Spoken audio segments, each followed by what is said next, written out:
Sa nakaraan nating kwento makikita ang mukha ni Allen na parang baliw habang pinilit niya si Ian na ngayon ay si Morgana ng Holy Water.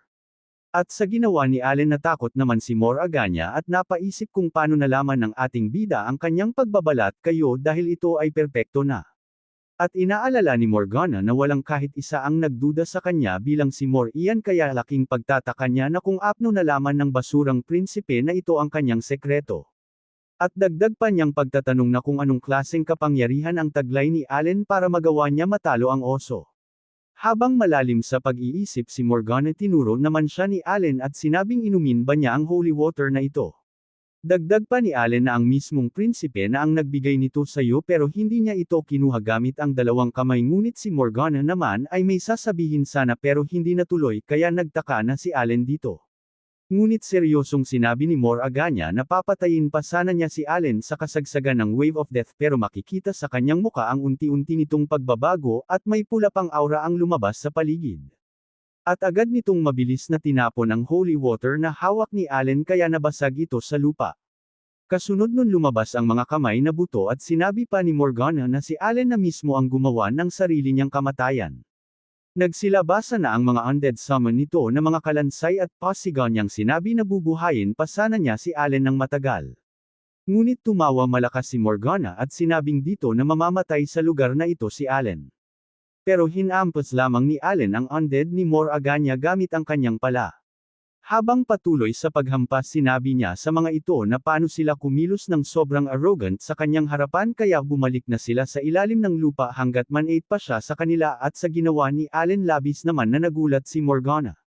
At ang kanyang gulat ay napalitan ng takot dahil may pumunta ng mabilis sa kanyang likod at nanlilisik ang mga mata nito na handang pumatay kahit anong oras kaya napamura na lang siya dito. Ito pala si Charlotte na agad na pamatong sa likod ng matandang si Morgana at nagawa nitong sumigaw sa bigat. Pinuri naman ni Allen si Charlotte habang nakahawak sa isang kalansay kaya napamura ulit si Morgana.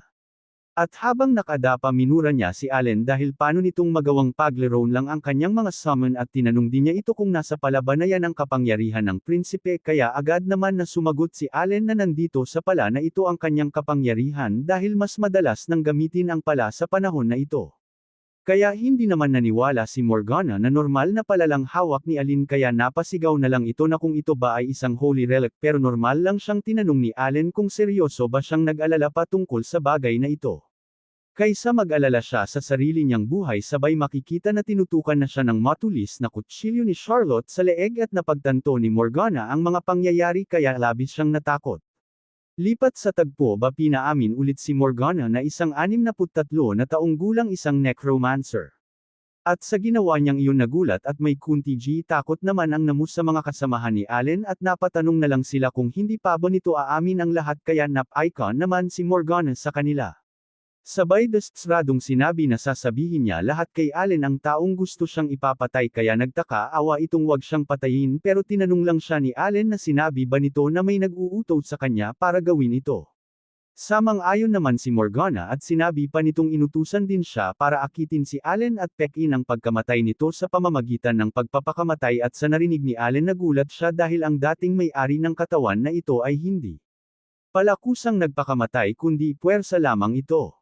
At nasupresa din siya dahil ang dating may-ari ng katawan na ito ay hindi pala tunay na nakakaawa kasabay naman ng pag-iisip ni Allen napaisip din si Morgana na bakit parang bago lang sa pandinig ni Allen ang lahat ng iyon. Nasagi din sa isipan ni may mensahe naman na pumasok sa utak ni Allen na nagsasabing ang Dark Church ay inutusan siyang patayin ang ikapitong apo ng Holy Emperor at sa natanggap na impormasyon ni Allen labis naman niya itong ikinakagulat. At si Morgana pala ang nagpadala ng mensahe sa isipan ni Allen at dagdag pa nito na nakita niya mula sa oso na ang ating bida ay isa ding necromancer at kung ang banal na simbahan ay matuklasan ito sigurado siyang hindi magtatagal si Allen ngunit nilapitan lang siya ni Allen at tinanong na nakita niya siya. Kaya sinabi na agad ni Allen na kailangan niyang patayin ang babaeng ito at agad naman na sumunod si Charlotte sabay tutok ng kutsilyo sa leeg ni Morgana. Pero agad naman na sumigaw si Morgana na ang mga sinabi niyang iyon ay nadukas lang siya at pananatiliin niya iyong sekreto at bukid pa dun sasabihin niya lahat patungkol sa Dark Church. Ngunit sinampal lamang siya ni Allen at sinabing kung sasabihin na niya ang lahat ngayon ito ay madali lang sa kanya tapos parang wala na ring kabuluhan ang lahat.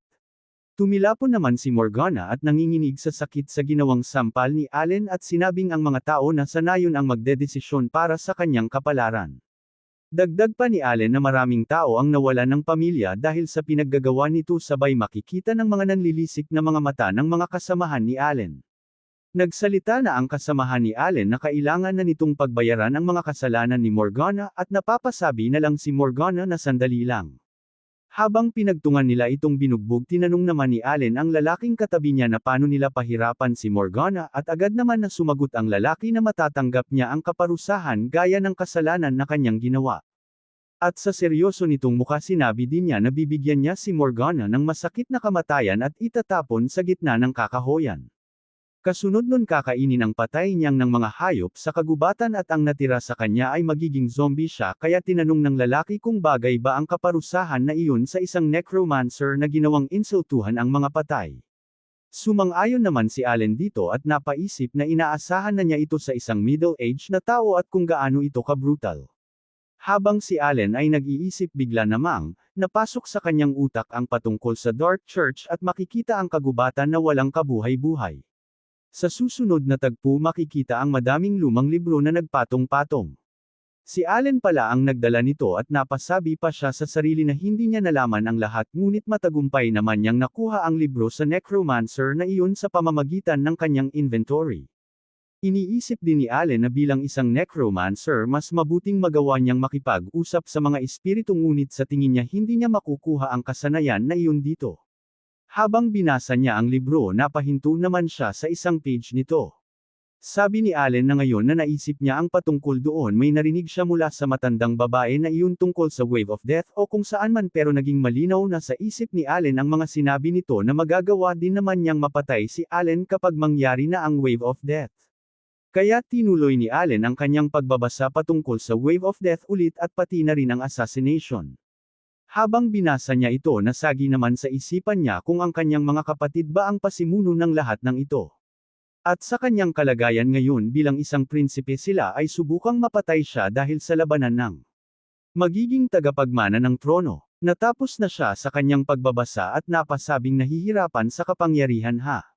Habang tumingin sa labas napasabi na lang siya na paano naging komplikado ang buhay sa royal family at napaisip din siya na paano kung mapatay talaga siya kaya naisip din niyang kumuha ng mersenaryo para bantayan siya. Kaya sa ngayon sabi ni Allen na kailangan niyang pataasin ang kanyang kasanayan sa kanyang kapangyarihan ng mabilis pero makikita naman ang uli ni Charlotte na nakikinig pala sa lahat ng mga oras na lumilipas. Habang nakaupo napasabi na lang ito na ang kanyang kamahalan ay may magtangkang pumatay. Pero naisip din niya na ang kanyang kamahalan ay malaki ang pinagbago. Pero sa kanyang pananaw wala namang nag-iba dito ngunit palagi na lang itong nangunguna sa mga laban. At bukod pa doon niligtas niya ang maraming tao sa insidenteng ito ng mag-isa at gumawa din siya ng paglibing sa mga pumanaw na mga tao. At higit sa lahat narinig niya sa isang tao na habang siya ay nakahiga dito ang kanyang kamahalan ay inayos ang mga bangkay ng kanyang mga magulang. Sa pag-alala ni Charlotte sa mga bagay na iyon napaiyak naman siya dito. Habang nakasarado ang mga kamay niya napasabi si Charlotte na ang ating bida ay magulang na din niya at ang kanyang tagapagligtas. Habang pinagmasdan si Allen ni Charlotte napasabi siya na kailangan niya iyong pasalamatan at hindi iyon sapat. May mga banta sa paligid ng kanyang kamahalan at kailangan siya ng kalasag para protektahan siya. At sa kasong iyon sabi ni Charlotte at makikita ang isang libro ng Imperial Swordsmanship Guide. Kinuha niya ito at sinabi na para maprotektahan ang prinsipe. Sabi ni Charlotte sa sarili na kailangan niyang maging malakas. Pero habang tinignan niya ito hinaypan naman ni Allen ang bintana at hinaypan ito. Lipat sa libro na binuksan sa isang pahina na ang mga undead ay mag-e-evolve sa lipas ng panahon. Sabay binuklat ito at mababasa na kung ang mga zombie ay mabulok ang balat sila ay magiging boto ngunit mapanatili nila ang pagkabuo maaari silang maging mas malakas na bersyon ng gulos. Mula sa ghoul patungo sa dulahan mula sa dulahan patungo sa vampira at kung sila patuloy na hanggat ang antas sila ay magiging matalino at mas lalong gadyang mapakapangyarihan. Kung ang zombie ay nasa kadiliman ng mana na kanilang matanggap ay mula nito ay maaaring magpalakas sa kanila ng mabilis at kaya pala sila ay naghahangad ng mas malakas na mana. Kaya ang mga destinasyon ng lahat ng mga zombie ay tinatawag na lugar ng mga patay na kaluluwa. At para maiwasan ang pagkabulok mula sa mainit ng panahon ang mga bastardong iyon ay pupunta sa mas madilim at mas Magino na lugar at kung ang taglagas ay matatapos at papasok ang taglamig sa Magino na panahon ay nakasanayan na nila ang paghahanap sa Land of the Dead Spirit sa pinakamataas. At tinatawag iyon na Wave of Death na mangyayari sa December 25 ang pinakamalamig na araw sa kasagsagan ng Wave of Death at ang araw na iyon ay ang pagkamatay ng hari ng mga patay na si Amon at ang araw na lalabas ang pinakamaraming bilang ng undead ang maghahanap ulit ng buhay sa Land of the Dead Spirit. Sinirado na ni Allen ang libro at napapasabing isang buwan na lang bago ang Wave of Death. At naalala niya sa mangkukulam na iyon na nagplano na patayin siya gamit ang mga zombie nito pero may biglang tumawag kay Allen na kamahalan. At ito si Charlotte na nag-aalok na siya na ang maglalagay ng libro sa itaas para sa kanya. Kaya agad din namang ibibigay ni Allen ang libro. Habang pinagmasdan ni Allen si Charlotte na bitbit ang libro napapaisip siya na hindi niya inutusan ito ngunit kusa lang itong pumunta sa simbahan araw-araw. Dagdag pa doon ang pag-ayos niya sa mga libro at ginawa din nito ang paglinis pag-ayos sa sementeryo at paghanda ng pagkain ng walang bayad. Kaya napabuntong hininga na lang si Allen at nasabi sa isipan na aalis din si Charlotte kung maging sawa na ito. At may narinig pa si Allen na ginawa ni Grill na tanggapin si Charlotte bilang isang adopted na anak kaya ngayon si Charlotte ay may mauuwian ng bahay pangiti naman na iniisip ni Allen na kahit na sa tingin niya may pagkita nga ito isa parent itong mabuting tao. Ngunit habang malalim ang kanyang pag-iisip may biglang pumasok sa loob. At nakatayo ito sa may pintuan ng simbahan at ito ang mga Holy Knights. Pero makikita sa kanilang muka ang pagiging seryoso nila. Kaya laking pagkagulat naman ni Allen dahil biglaan na lang itong pumasok sa loob. Tinignan naman ni Allen ang impormasyon patungkol sa Holy Knight at may pangalan nito Harmon Diane 33 na taong gulang ang Vice Commander ng Knights of the Holy Cross at Holy Family Swordsmanship na may proteksyon galing kay Haim agad naman na nagsalita si Harmon na narinig nila na nahuli nila ang mangkukulam na si Morgana. Sa sinabi ng Holy Knight bahagya namang nena si Allen dito dahil hindi man siya binati at dumiretso na ito sa punto at tinatrato lang siya nito na parang isang pinatapon na prinsipe. At higit pang pinagtaka ni Allen na paano nila nalaman ang balita. Kaya naabot siya sa conclusion na ang mga bastardong ito ay pinagmamasdan siya mula sa malayo. Kaya galit naman na sinabi ni Allen na totoong nahuli niya si Morgana at kasama niya dito ang mga taga-nayon kaya tinanong niya ito kung may problema ba sila dito sumagot naman si Harmon na nandito lang sila para kumpirmahin ang balita kaya dagdag pa niya na mukhang totoo naman ito. Sabi pa ni Harmon na lumaban ba talaga siya kasama ang mga taga-nayon at agad din naman itong kinumpirma ni Allen. Kasunod nun sinabi din ni Harmon na pati ang oso napatayo din ba nito gamit ang gamit sa pagtatanim at sa mga narinig na gulat naman si Allen. Pero may sinabi si Harmon na labis talagang ikinakagulat ni Allen dahil ayon nito ang taong may pangalang Grill ay tumalo ng 30 na zombie at ginawa pa nitong makorner ang mangkukulam gamit ang holy water kaya makikita din si Charlotte na nagulat din sa sinabi. Kaya sinabi na ni Harmon kung sino ang nag-ulat sa kanila at iyon si Grill mismo kaya napaisip na si Allen na 5 minuto pa ang lumipas mula nung pinuri niya ito bilang isang mabuting tao. Sinabi naman ni Harmon na sa akala niya napasobra lang ang mga salita nito.